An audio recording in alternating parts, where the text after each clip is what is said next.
लोकसभा चुनाव में जनता से सबक मिलने के बाद भी आने वाले चुनाव में बीजेपी अपना पकड़ खोती चली जा रही है। महाराष्ट्र की राजनीति इस तरह से गरमाई हुई है कि मोदी शाह को समझ में नहीं आ रहा कि आने वाले 3 महीने में जो महाराष्ट्र में विधानसभा चुनाव है उसमें बीजेपी किसके दम पर चुनाव जीतेगी। इस बीच महाराष्ट्र चुनाव से पहले एक तरफ जहां राहुल गांधी ने इंडिया की ओर से बड़ा ऐलान कर दिया, मोदी के खिलाफ खुद राहुल गांधी मैदान में उतरने का ऐलान किया, दूसरी तरफ बीजेपी के सहयोगी दल यानी कि शिंदे सेना और अजित पवार की एनसीपी एक दूसरे के साथ चुनाव ना लड़ने पर विचार कर रही है, जिसका खामियाजा अब मोदी और शाह को भुगतना पड़ेगा। कहा जाता है कि ब्रिटिश साम्राज्य में सूरज कभी अस्त नहीं होता, ऐसा माना जाता था, लेकिन वो ब्रिटिश साम्राज्य भी एक दिन खत्म हुआ था। आज वही हाल भारतीय जनता पार्टी का है। अब वही अंत की ओर बीजेपी आगे बढ़ रही है। पूरा मामला विस्तार से आगे मैं वीडियो में बताऊंगी कि किस तरह से महाराष्ट्र चुनाव जो कि 3 महीने में होने वाला है वो दिलचस्प होता चला जा रहा है। तो नमस्कार, स्वागत है आप सभी का देश नीति पर। देश नीति, केवल सच्ची और पक्की खबरें। दोस्तों, कहा जाता है कि नकल करने के लिए भी अकल चाहिए। एकनाथ शिंदे सरकार के अंतरिम बजट को देखकर लगता है कि नकल तो की गई, लेकिन पेशबंदी जिस वक्त करनी चाहिए थी वो सिरे से गायब है। मध्य प्रदेश विधानसभा चुनाव में बीजेपी के सत्ता में लौटने के बाद भी शिवराज सिंह चौहान को कुर्सी से उतार दिया गया था, पर जीत का श्रेय शिवराज की लाडली बहना योजना को दिया गया था। ये योजना मार्च 2023 में शुरू की गई थी। शुरू में महिलाओं को 1000 रुपए दिए गए, फिर 1250 रुपए दिया गया। नवंबर में चुनाव हुए तो बीजेपी को इसका फायदा मिला।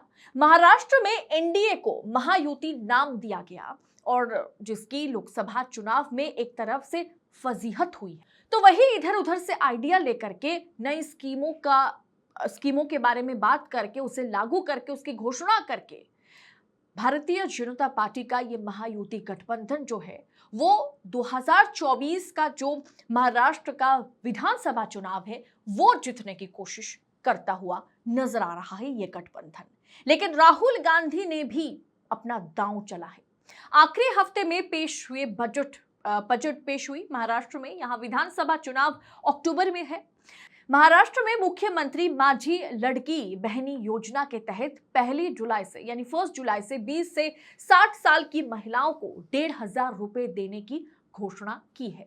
तो वहीं कांग्रेस लोकसभा चुनाव में सबसे बड़ी पार्टी बनकर उभरने के बाद कांग्रेस की कॉन्फिडेंस हाई लेवल पर पहुंच गई है और महाराष्ट्र विधानसभा चुनाव का मोर्चा खुद राहुल गांधी ने संभालने का ऐलान कर दिया है।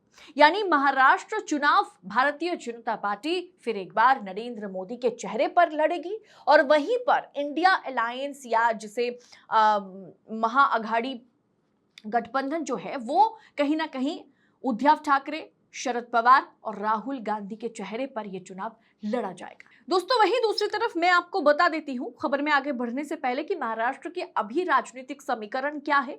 महाराष्ट्र असेंबली में भारतीय जनता पार्टी के पास 103 विधायक हैं। एनसीपी के पास जो कि अजित पवार की एनसीपी है उनके पास 42 हैं। शिंदे गुट यानी शिवसेना के पास जो है शिंदे गुट शिवसेना के पास 38 विधायक है। एनसीपी के पास 12 विधायक है जो कि शरद पवार की पार्टी है एनसीपी, और वहीं उद्धव ठाकरे की पार्टी यूबीटी के पास 16 है और आईएनसी यानी नेशनल कांग्रेस के पास 37 विधायक है। लोकसभा चुनाव में बेहतर प्रदर्शन करके कांग्रेस की नजरें अब महाराष्ट्र विधानसभा चुनाव जीतने पर टिकी हुई है और इस मोर्चा को खुद राहुल गांधी संभालने का जो है ऐलान कर दिया है। राहुल गांधी संभालेंगे। चुनाव जीतने के लिए कांग्रेस ने अभी से सत्तारूढ़ गठबंधन महायुति की काट करने के लिए योजनाएं बनानी शुरू कर दी है। दरअसल कांग्रेस महाराष्ट्र की एकनाथ शिंदे के नेतृत्व वाली सरकार की लाडली बहना योजना की काट करने के लिए महिलाओं को लुभाने के लिए एक बेहतरीन प्लान कर चुकी है। अपनी हार को जीत में बदलने के लिए सत्तारूढ़ गठबंधन ने महिलाओं को नगद पैसा देने का भरोसा तो जताया, लेकिन सूत्रों के मुताबिक विपक्षी गठबंधन महाविकास अघाड़ी यानी ठाकरे, पवार और गांधी बीजेपी गठबंधन द्वारा दी जा रही रकम से ज्यादा पैसा देने पर और अच्छी और बेहतरीन स्कीम लाने पर विचार कर रही है। लेकिन अभी ठाकरे, पवार और राहुल गांधी अपने पत्ते खोलना नहीं चाह रहे हैं। एकदम इन मौके पर वो पत्ते खोलेंगे। उद्धव ठाकरे के पास भारतीय जनता पार्टी की ओर से ऑफर गई थी, जिसे शिवसेना ने ठुकरा दिया। यानी जो ओरिजिनल शिवसेना है, सुप्रीम कोर्ट के मुताबिक नहीं, जो वाकई में ओरिजिनल शिवसेना है, यानी उद्धव ठाकरे ने इस डील को पूरी तरह से उन्होंने नकार दिया था और उन्होंने कहा था शरद पवार की पार्टी एनसीपी और कांग्रेस के साथ मिलकर ही इंडिया अलायंस के भीतर ही इस महा विकास अघाड़ी के भीतर रहकर ही मैं चुनाव लड़ूंगा। जहां एक तरफ विपक्ष मजबूत होता चला जा रहा है, वहीं बीजेपी के दोनों सहयोगी आपस में भिड़ गए हैं। महाराष्ट्र में भले ही बीजेपी एकनाथ शिंदे की शिवसेना और अजित पवार की एनसीपी की गठबंधन सरकार चला रही हो, लेकिन इस गठबंधन में कई गांठें हैं जो एक एक कर खुलने लगी है। लोकसभा चुनावों में महायुति के अपेक्षाकृत कमतर प्रदर्शन ने कहीं ना कहीं इस गठबंधन में झगड़े की परिस्थिति को पैदा कर दिया और झगड़ा जो है वो बढ़ रहा है।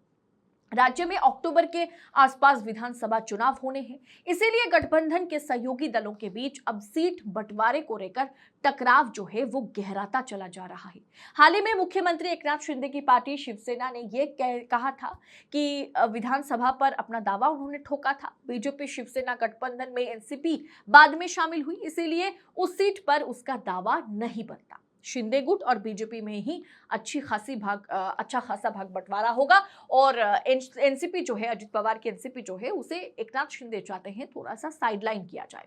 शिंदे गुट के नेता और पूर्व विधायक सदानंद चौहान ने पहले ही कहा था, उन्होंने बयान दिया था। बड़ी बात यह है कि 2019 के पिछले विधानसभा चुनाव में उस सीट से डिप्टी सीएम अजित पवार के खेमे वाली एनसीपी के शेखर निकम ने चुनाव जीता था। बावजूद इसके शिंदे के नेता इस पर अपना दावा ठोक रहे हैं। इसे लेकर के शिंदे गुट और अजित पवार की गुट के बीच लड़ाई जो है बढ़ चढ़ कर सामने आया है। और इसके अलावा भारतीय जनता पार्टी पर भी ये दबाव बनाया जा रहा है कि अजित पवार को अलग किया जाए। उन पर जो भ्रष्टाचार के आरोप है, वो जो भ्रष्टाचार के मूर्त बन के बैठे हुए हैं, उसे भारतीय जनता पार्टी जितना जल्दी उससे हाथ साफ करेगी, उतना बीजेपी के लिए इस आने वाले 3 महीने में जो विधानसभा चुनाव होने वाले हैं उसमें फायदा होगा। दोस्तों, राज्य की सत्ताधारी महायुति में सीट बंटवारे को लेकर टकराव की आशंका गहराई गई है। ऐसे में कुल मिलाकर के देखा जाए तो भारतीय जनता पार्टी के लिए महाराष्ट्र का चुनाव जो है आसान नहीं होने वाला, क्योंकि अमित शाह ने ये घोषणा कर दी है कि हम नरेंद्र मोदी के चेहरे पर ही चुनाव लड़ेंगे और वो गलती फिर एक बार बीजेपी दोहराने जा रही है, क्योंकि बीजेपी के पास कोई दूसरा चारा है नहीं। चारा है भी तो उसे शाह और मोदी आगे बढ़ने देना नहीं चाहते हैं। इसलिए वही फडणवीस, वही अमित शाह और वही नरेंद्र मोदी के चेहरे पर विधानसभा का चुनाव महाराष्ट्र में लड़ा जाएगा। और दूसरी तरफ इस जीत के बाद महाराष्ट्र में जिस तरह से सेमीफाइनल, यानी लोकसभा चुनाव को अगर विधानसभा से पहले सेमीफाइनल देखा जाए तो वहां महाअघाड़ी जो है, उसका जो महाविकास अघाड़ी का जो जीत है, उस जीत को आगे लेकर के उद्धव ठाकरे, शरद पवार और राहुल गांधी खुद मैदान में उतरे हुए हैं। क्या नरेंद्र मोदी इन तीनों के गठबंधन को टक्कर दे पाएंगे? क्या लोकसभा के नतीजे को नरेंद्र मोदी खुद पलट पाएंगे, या बुरी तरह से महाराष्ट्र चुनाव में इस बार 288 सीटों पर बीजेपी मुंह के बल गिरेगी? आपको क्या लगता है? महाराष्ट्र चुनाव जिस तरह से सर पर है और जिस तरह से महाराष्ट्र चुनाव का आगाज हो गया है, बिगुल बज चुका है, इस पर आपकी टीका टिप्पणी क्या है? क्या महाराष्ट्र में जोर का झटका बीजेपी को फिर एक बार लगने जा रहा है? आप अपनी राय कमेंट कर हमारे साथ जरूर शेयर करें। बाकी ऐसी राजनीति और राजनेताओं से जुड़ी तमाम खबरों को पाने के लिए देश नीति को जरूर सब्सक्राइब कीजिएगा। बहुत बहुत शुक्रिया आपका। जय हिंद, जय भारत।